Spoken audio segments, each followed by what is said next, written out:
So, Barney, I mean, life's going on as usual. You did mention it's not that you had these total memory blockages of what happened, but you knew it would happen, but it wasn't dramatically affecting your lives. More, you're curious more than anything. Curiosity.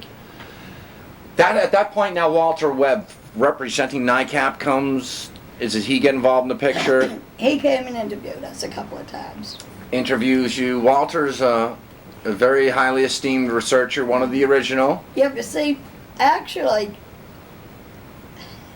I would say 3 weeks after this happened, the United States government got involved. Mm-hmm.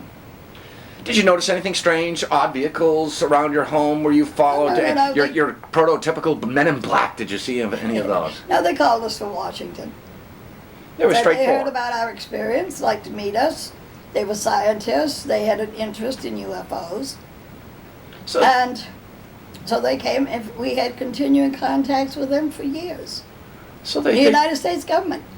One time we even got together and camped out with 26 of the top scientists in this country, and Jacques Vallée was one of them. Wow.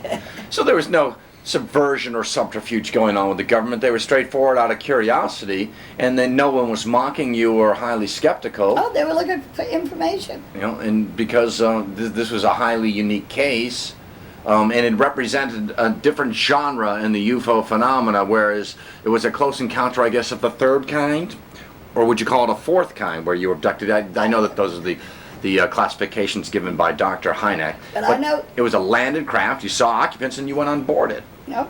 And the men who came, got in touch with us, were from the White House, National Security Council, NASA, and let's see. Yeah. They were the top the big dogs. Right. Right. And the first thing they said to us, stay away from the UFO organizations. And that's, I'd like to reemphasize that to anybody listening at home today. Good for you. You're your own person. Like they said, we want to know the facts.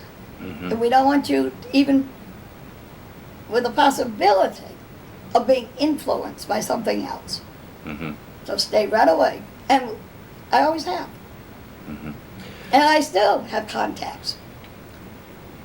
It gets to the spring of 1962. Problems start happening with Barney. What's going on with Barney?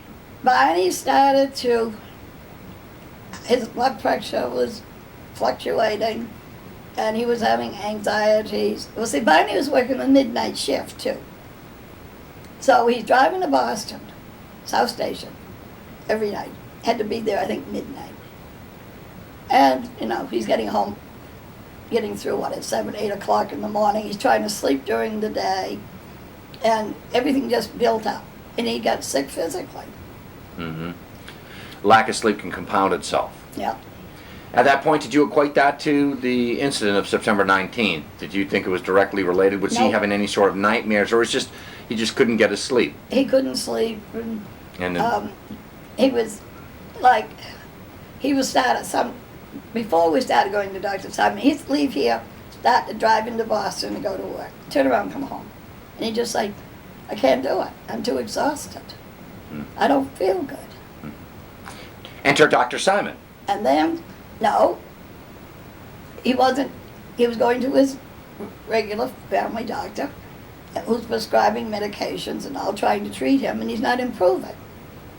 So his doctors thought maybe he had some kind of emotional problem that was preventing him from healing. So he sent him into a psychiatrist in the same office building he was in. So Barney started going to Dr. Stevens on a regular basis, talking about his childhood and his mother and his father and all. And one day Dr. Stevens said, what did you do this weekend? And Barney told him we went up in the White Mountains looking for UFOs. And then Barney told him. And he's the one who referred us to Dr. Benjamin Simon, who had been one of his teachers in medical school. Dr. Simon puts both of you under hypnosis, records... Now, let me get straight about hypnosis. Mm-hmm.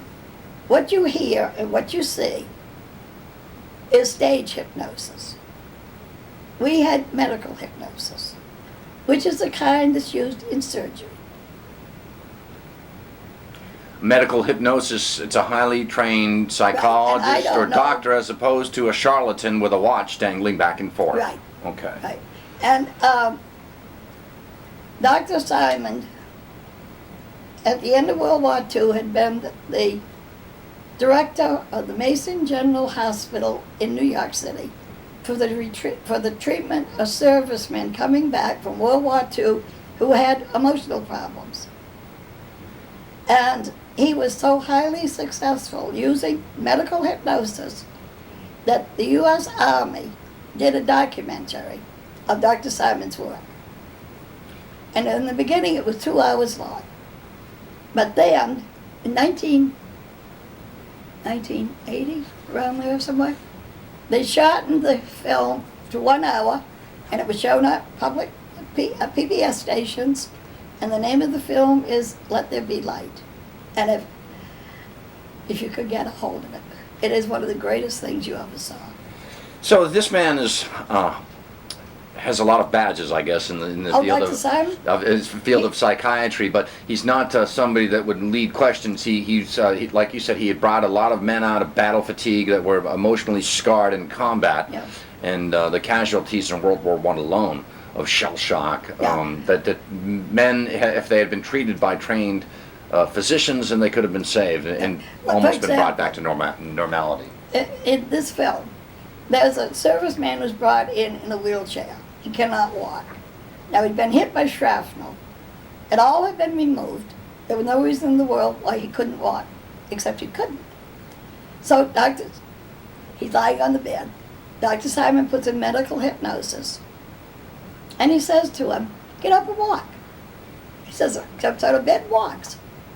And he's walking around the room, and he goes over to the nurse, and he's crying, and he's saying, look, I can walk. I can really walk. Dr. Simon puts him back in the bed, brings him out of the hypnosis, and the first thing this patient does is he looks at Dr. Simon, real worried look in his face, and he says, do you think I'll ever be able to walk? And Doctor said, I'm sure you will.